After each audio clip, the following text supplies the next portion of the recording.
Buen día, pues seguimos hablando de historia de México en lo que hemos estado comentando todo lo del Maximato. Ahora vamos a hablar de Abelardo L. Rodríguez, el 50 presidente de México. Abelardo L. Rodríguez, que nace en Guaymas, Sonora, el día 12 de mayo de 1889 y va a morir en Jolpa, California, el día 13 de febrero de 1967. Conocido como Abelardo L. Rodríguez, él va a ser un militar, empresario y político mexicano que se va a desempeñar como presidente del día 4 de septiembre de 1932 al 30 de noviembre de 1934. Va a ser el último presidente no electo popularmente en ejercer. El hecho de que él llegara a ese puesto va a tener pues ese respaldo en la que él participó en el ejército constitucionalista durante la Revolución Mexicana.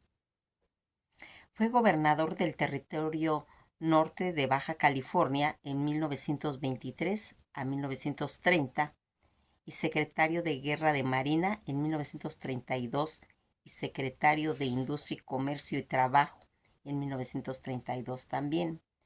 Con la renuncia de Pascual Ortiz Rubio, fue designado por el Congreso de la Unión para completar el sexenio, que sería desde 1928 hasta 1934, y posteriormente va a desempeñarse como gobernador de Sonora de 1943 a 1948.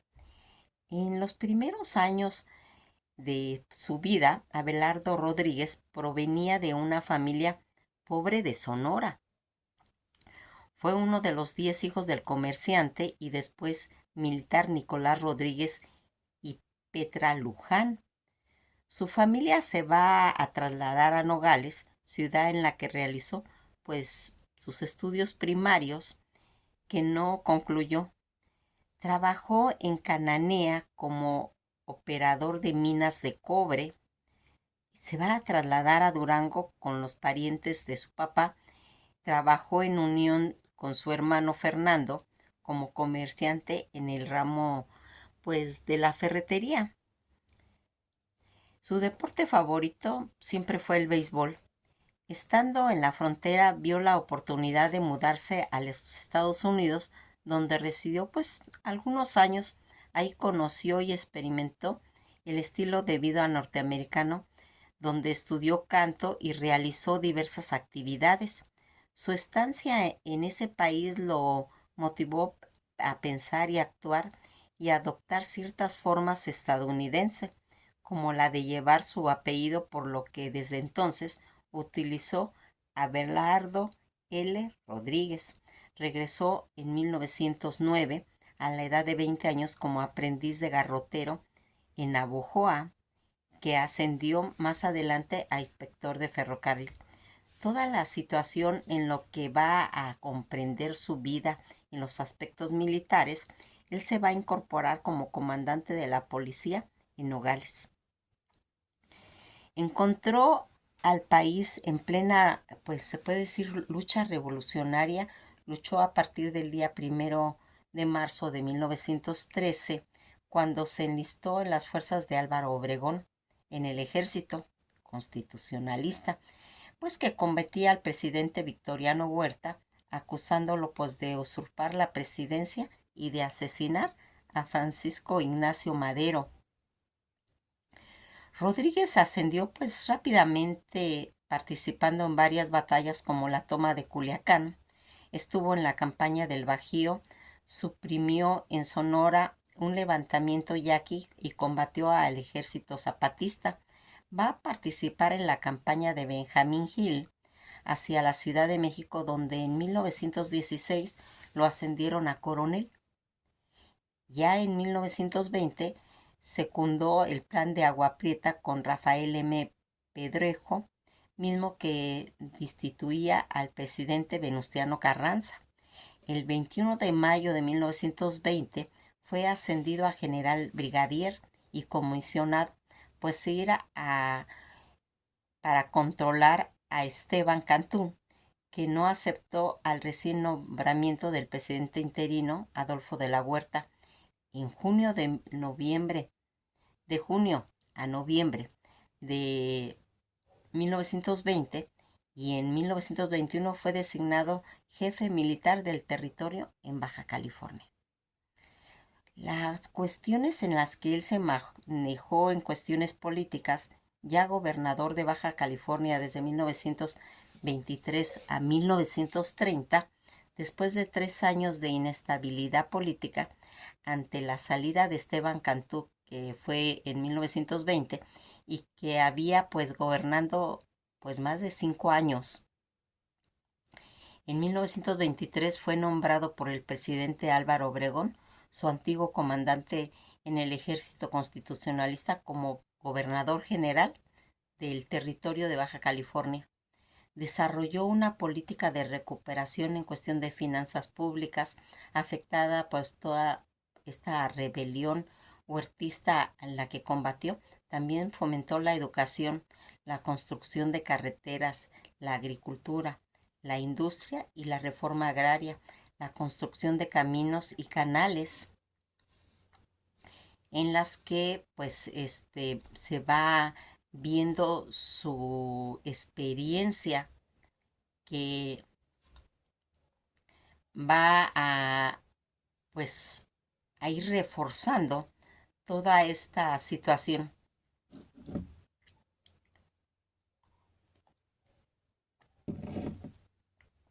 Va a ir marcando situaciones en las que va a ir teniendo pues parte en la irrigación, en el sindicalismo y en las exigencias de las empresas contrataron mano de obra mexicana. En esta política le llevaría a cabo también durante pues su cuestión relacionada en la época ya de la presidencia. Al asumir el cargo a la presidencia de México, Plutarco Elías Calles, el día 1 de diciembre de 1924, fue ratificado en el cargo por su viejo amigo, y sus bonos pues crecieron pues constantemente. Aeronáutica para conectar a la aislada Baja California y con el resto del país, e impulsó todo ese desarrollo económico, promovió la aviación y quiso utilizar ese medio ya disponible para tal efecto. Ya en 1927 va a establecer la primera empresa de fabricación de aviones en Baja California, y en 1928 se produjo la primera nave llamada BC-1, Baja California número 1, la cual hizo su primer vuelo de Mexicali a Mazatlán, y la BC-2 voló sin escalas desde la Ciudad de México en casi 15 horas de vuelo, con Roberto Fierro Villalobos como piloto y Plutarco Elías Calles dándole la bienvenida a la empresa, que duró pues algunos años. La estancia de Rodríguez en Baja California dio continuidad a lo establecido por Esteban Cantú, resultando pues muy favorable para el desarrollo del estado y sus pues poblados. Las negociaciones con los chinos, americanos y empresarios del vicio forjaron su carretera, y fue aprovechándose para el desarrollo económico y social del estado, logrando así pues una notable estabilidad misma que aumentaba al pues compararse con la inestabilidad posterior que ya en los siguientes 7 años hubo en los mandatarios estatales. Secretario del gobierno federal en 1929, el gobierno de Emilio Portes Gil lo envió al extranjero a estudiar las técnicas de aviación e industria, que estaban, pues se puede decir, a la vanguardia de aquella época, y que era su mayor pues pasatiempo. En 1932, el 20 de enero, va a ser designado en el gabinete de Pascual Orozco Rubio como ministro de Industria y Comercio y Trabajo, y el día 2 de agosto del mismo año, ministro de Guerra y Marina.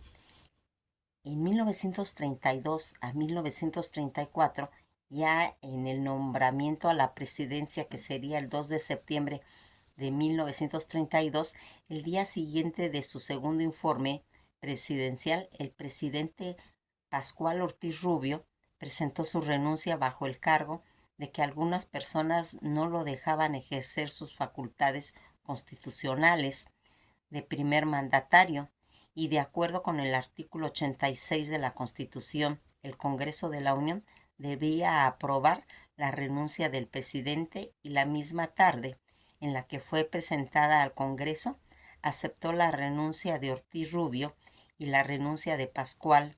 Ortiz Rubio procedió, y en términos al artículo 84 constitucional, la renuncia de Ortiz Rubio se da dentro de los primeros 2 años de gobierno. Por lo tanto, el Congreso se erigió en el colegio electoral para nombrar en escrutinio secreto y por mayoría absoluta de votos a un nuevo presidente interino, de acuerdo con la Ley Orgánica del Congreso de los Estados Unidos Mexicanos. La propuesta del presidente sustituto se hace por el grupo parlamentario del partido en el que militaba el presidente a sustituir, en este caso al Partido Nacional Revolucionario, quien propuso a los siguientes individuos: Alberto G. Pani, secretario de Hacienda; Joaquín Amaro Domínguez; Juan José Ríos, secretario de Gobernación; y Abelardo L. Rodríguez, quien resultó electo. Cuando se escuchó su nombre en la terna del PNR, fue ovacionado, con lo que se entendió que sería pues electo por unanimidad. El presidente sustituto constitucionalista, Abelardo L. Rodríguez, va a ejercer la presidencia en calidad de presidente sustituto del día 4 de septiembre de 1932 hasta el 30 de noviembre de 1934. Durante su presidencia, va a promulgar la reforma antireeleccionista a la Constitución, que evitaba la reelección inmediata de todos los cargos de elección popular, establecida pues a partir del día 29 de abril de 1933. Va a reformar la ley del patrimonio ejidal, otorga los decretos del día 2 de mayo de 1933 el completo control de cambios del Banco de México, creó el Banco Hipotecario y de Obras Públicas, hoy Banco Nacional de Obras y Servicios Públicos, Banobras, uno de los pocos bancos paraestatales que comenzó a funcionar en febrero de 1933. Va a fundar la Nacional Financiera. También, con la ley de beneficiaria privada, estableció que los organismos privados de altruismo fueran pues regulados por la Secretaría de Gobernación, y a partir del 2004 esta función pertenecería a la Secretaría de Función Pública. Asimismo, envió al Congreso la iniciativa de la Ley Orgánica de la Universidad Nacional Autónoma de México. Va a impulsar una ley contra los monopolios. Desde junio de 1933, Calles había expresado la conveniencia de elaborar pues una minuciosa forma de programa de acción que debía aplicarse en el siguiente periodo presidencial. El grupo cardenista logró que el plan sexenal se convirtiera en un programa de transformación tendiente pues a ir reivindicando a fondo pues los principios de la revolución, con muchos de los cuales Calles ya había demostrado que no estaba de acuerdo. Va a crear el Departamento de Trabajo. Estableció el día 5 de enero de 1934 el salario mínimo. El 10 de octubre del mismo año se reforzó y reformó el artículo 3 de la Constitución para establecer la educación socialista. Exigió a la Iglesia que se sujetase a la ley, y estuvo enfrentamientos políticos serios con el clero en Veracruz, Tabasco y Jalisco. Formó la Compañía Petróleos de México, lo que sería Petromex, antecesora de Pemex. Negoció el pago de la deuda externa, promulgó la Ley del Servicio Exterior e inauguró el día 29 de septiembre de 1934 el Palacio de Bellas Artes, que había sido iniciado a construirse en 1904. Su mandato termina el día 30 de 1934, cuando fue sucedido por el que sería Lázaro Cárdenas. En 1942, en tiempos de la Segunda Guerra Mundial, el entonces presidente Manuel Ávila Camacho convocó a todos los expresidentes vivos, donde participó pues en una marcha de unidad nacional en el Palacio Nacional. Asistieron todos los expresidentes que gobernaron al país desde 1920, a excepción de Álvaro Obregón, que había sido asesinado el día 17 de julio de 1928, sin contar a Pedro Lascurain y a Roque González Garza. El gobernador de Sonora en 1943 a 1948 fue elegido como gobernador de Sonora, cargo del que tomó posesión el día 13 de septiembre, y ahí se dedicó especialmente a la educación y atención a todo lo que estaba relacionado con la educación. Va a fundar la Universidad de Sonora. Anunció que en 1948 su renuncia al gobierno de Sonora por problemas de salud. Todo lo que estaba relacionado con su vida empresarial, que también tomó parte desde entonces que conoció los negocios con su hermano, desde que habían trabajado en la ferretería y su estancia en Estados Unidos. Se interesó por los negocios mismos que le incursionó, ya que pues fundó uno, se asoció en otros y uno más lo impulsó desde el gobierno. Fue accionista de varios de ellos, hasta participó en cerca de 70 empresas a través de su vida, tanto en Baja California como en la presidencia y en la gobernatura de Sonora, y posteriormente en ella cosechando algodón y olivo. Empresa transportadora de pesca, de camarón, un astillero proveedora de industria, laboratorios, empresas de corto, vinícola, de aeronáutica, empacadora de seguros y otras. Al respecto, declaró en su libro autobiográfico, en el que decía: como mis propósitos fueron elevar constantemente el estándar de vida de mi pueblo, y un pueblo no puede progresar sin recursos y fuentes de trabajo, y mucho menos en un país de economía raquítica, consideré necesario empezar a crear fuentes de trabajo con el objeto de ayudar, hasta donde me fuera posible, a elevar la economía nacional y a dar al mismo tiempo oportunidad a muchos mexicanos para trabajar. Eso escribió. Ser empresario fue asunto que trató y que supo manejar con cautela debido a sus gestiones como política, tanto intereses nacionales como en el extranjero, asuntos que desde el gobernador de Baja California había aprendido a negociar, a ser intermediario basándose en los principios de ganar, ganar. Fundó el Banco Mexicano, el Banco Mexicano de Occidente y el Banco de Crédito Mexicano.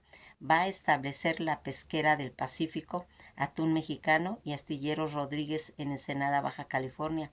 Ya en 1961 recibió el nombramiento de presidente del Consejo Consultivo de la Pesca.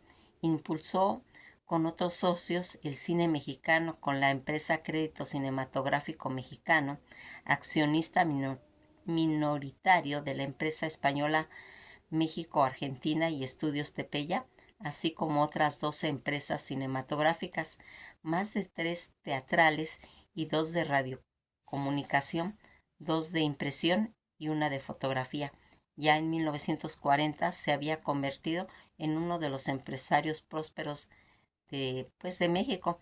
En respecto pues a su vida privada, Abelardo se casó 3 veces. Una en 1917 contrajo matrimonio con Luisa Montijo de Guaymas, con la cual va a procrear a Abelardo Luis. Se separó 4 años. Después se casó en Calexico, California, con Eiti Vera Meller de Chicago, quien murió en 1922 después de perder a su hija nacida prematuramente. El día 6 de febrero de 1924 va a volver a contraer matrimonio en Mexicali, Baja California, con su tercera esposa, con Aida Sullivan Coya, que ella era de Puebla, con quien fueron padres de tener 3 hijos: Juan, Abelardo, Fernando, Julio y Abelardo. Todo lo que fue haciendo en cuestión de esa fundación de Esposos Rodríguez, que así fue denominada, el día 6 de febrero de 1946 va a establecer la Fundación Esposo Rodríguez en Hermosillo, Sonora, donde se apoyó pues con becas a jóvenes estudiantes. Escribió su biografía a los 74 años en 1962 y otro libro denominado Notas de mi viaje a Rusia en 1938. Ya a finales de 1966 su salud pues se fue deteriorando, por lo que tuvo que ser internado en el Hospital de San Diego. Es mandatario Lázaro Cárdenas se enteró de su gravedad del general Rodríguez por los periódicos y decidió pues volar a Tijuana el 9 de febrero de 1967 a esperar noticias el Sausal, sin entrar a Estados Unidos, pues Cárdenas no era grato al gobierno del país vecino. Decidió que en ese momento apoyaría las ideas de Fidel Castro y formaría parte del tribunal interino de Beltrán Rose, que juzgara los crímenes de guerra cometidos en Vietnam. Abelardo L. Rodríguez va a morir el día 13 de febrero de 1967, ¿sí? En Golia, y pues toda esta situación en la que pues vamos viendo cómo se va desarrollando eh, pues un hombre en el que pues los script memoriales en el hospital en La Goya, California, Estados Unidos de América. Su funeral asistió el presidente Gustavo Díaz Ordaz. Nos quedamos hasta aquí y pues vamos a ir mencionando pues toda esta trayectoria en la que con estos 3 presidentes dimos pues todo el maximato que había comprendido desde 1928 a 1934, en la que vamos a ir intercalando, porque también tenemos que ir conociendo lo que fue ocurriendo paralelamente con este movimiento del maximato. Pues nos veremos en el próximo video y que pasen un día muy agradable.